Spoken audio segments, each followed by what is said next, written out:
Corporate পুঁজির দালাল, উগ্র হিন্দুত্ববাদী, সাম্প্রদায়িক ফেসিবাদী ও তাদের জাতি বিদ্বেষী সহযোগীদের সমস্ত ষড়যন্ত্র ব্যর্থ করতে হবে।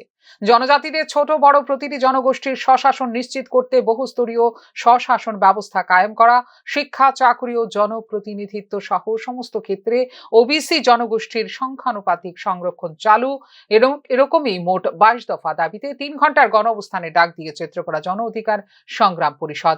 আগামী 20 ফেব্রুয়ারি প্যারাডাইসের চৌমুহনীতে অনুষ্ঠিত হবে এই গণ অনুষ্ঠান কর্মসূচি বলে সোমবার সাংবাদিক সম্মেলনে জানিয়েছেন সংগঠনের নেতৃত্ব। 20 ফেব্রুয়ারি আগরতলা প্যারাডাইস চৌমুহনীতে বিভিন্ন দাবিতে, বিশেষ করে বিভিন্ন যে পশ্চাৎ জনগণ, ওবিসি, এসসি, এসটি, সংখ্যালঘু এবং গণতান্ত্রিক মানুষের যে বিভিন্ন সমস্যা এবং দাবি, সেগুলির পরিপ্রেক্ষিতে আমরা 3 ঘন্টার গণ অবস্থান পালন করব। সেই উদ্দেশ্যে আজকে আমাদের এই